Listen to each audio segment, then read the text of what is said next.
Neil McTaggart's Crossing, episode number 9, a story of 1920s Scottish immigration to Canada.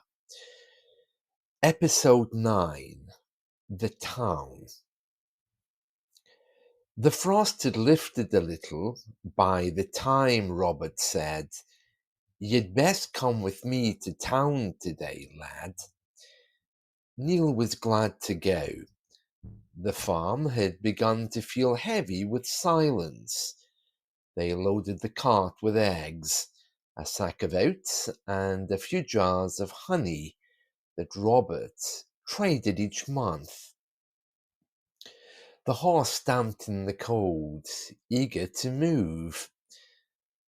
The road wound along the river, then climbed through a line of dark spruce. The air smelled of wood smoke and frozen earth. Neil's breath came out in small clouds. For a long time, neither of them spoke.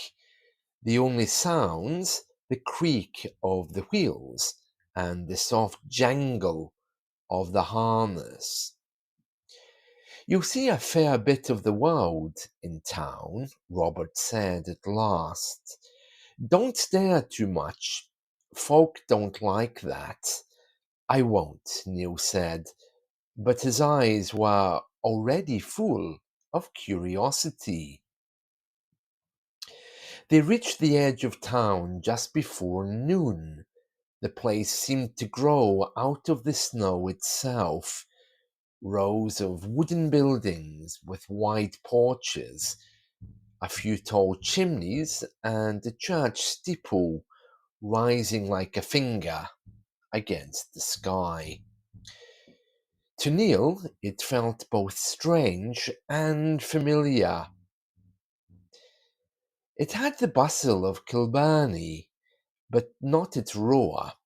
Here the air was clean, though heavy with the smell of horses, leather, and coffee.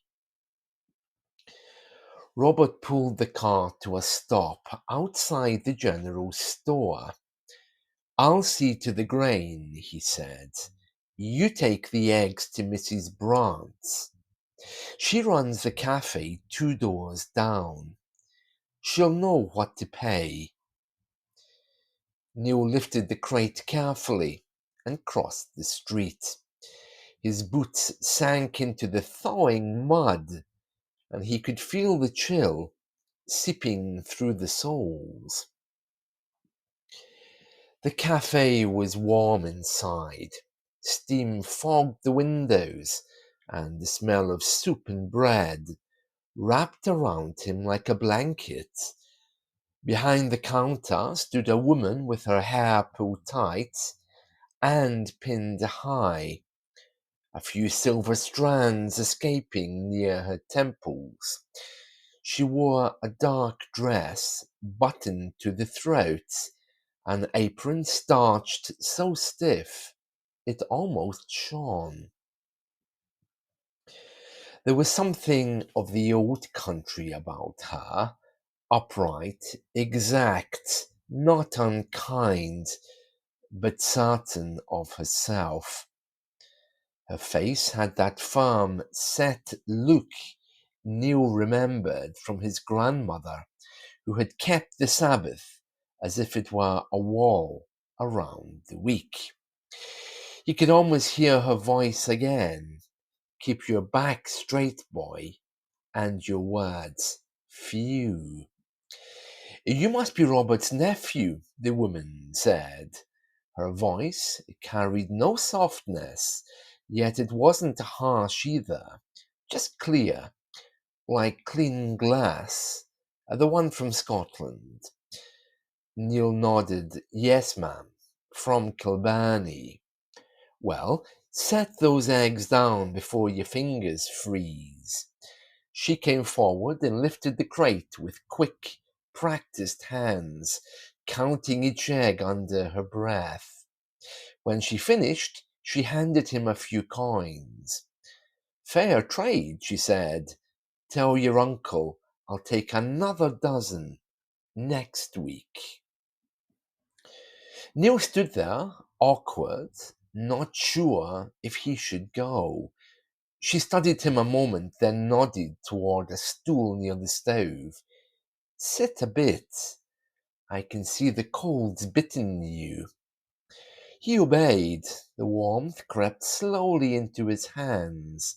She poured coffee into a tin mug and slid it across the counter. "There," she said. "That'll set you right." The drink was bitter but strong. Neil swallowed carefully. "Thank you. You miss home?" she asked, turning back to her work. Neil thought about it. "Aye, but it's different here. Quieter. Back home the air was thick. You could hardly breathe it. The mills never stopped. You'd wake to the whistle and go to sleep to it. Everything clattered and shouted. Even the rain sounded tired." Mrs. Brant gave a small smile. "You get used to the quiet. It's not emptiness, it's space. Most folk don't know what to do with it when they first come." Neil looked around. Two loggers were sitting near the stove, their coats steaming. They were laughing over something small, the kind of easy laughter he hadn't had since leaving Scotland. A man at the corner table was reading aloud from a newspaper to another who couldn't, the words rolling like slow waves. He recognized one of them as the parson who offered him a sandwich on the train when he first arrived. But no sooner had he seen him, and he was gone. Neil remembered that that act of kindness, of sharing food, lived on, long after he had ever met the parson concerned. Mrs. Brant moved among them without fuss. She spoke little, but saw everything. Who needed a refill? Who was short of coins? Who'd had too much to drink the night before? There was discipline in her kindness, a Puritan shape to it. Neil admired that. It reminded him of the woman who had kept his family alive through winters when the men's wages ran out. When Robert came in later, he found Neil still sitting by the stove. "Done your trade?" "Aye," Neil said. "She paid fair." Mrs. Brant looked up from wiping a table. "He's a polite one, your nephew. Doesn't say more than he needs to." Robert smiled faintly. "That'll do him no harm." As they left, she nodded once, the same brisk motion as before. "You tell your uncle those eggs are a blessing. Hard to find hens that lay so well this time of year." Neil touched the brim of his cap. "Aye, ma'am." Outside, the sun was already low. They loaded the supplies into the cart, and Neil climbed up beside Robert. As they left the town behind, he looked back once. The cafe's windows glowed faintly, steam still misting the glass. "Does it ever feel lonely here?" he asked. Robert flicked the reins. "Sometimes, but not as much as you'd think. The land's quiet. Aye, but it listens. You'll see." They rode on. The snow began to fall again. Slow, round flakes that softened everything they touched. Neil pulled his collar up and watched the trees pass. He thought of Kilbirnie's black roofs, the hiss of steam, and his grandmother's voice calling him to wash his hands before supper. Here, the only sound was the creak of the wagon and the steady rhythm of the horses' hooves. When they reached home, Thomas was waiting by the stove. "You bring tea?" he asked. Robert nodded and set down the parcel. and a bit of talk from town. Anything worth hearing? Thomas asked. Not much, Robert said. Just folk working, eating, and getting older. Neil smiled faintly. It sounded peaceful, and for now that was enough. That night, lying in bed, he thought again of Mrs Brant, the tight hair, the upright posture, the eyes that missed nothing. She had reminded him of strength that didn't need noise, the kind that held families together when everything else failed.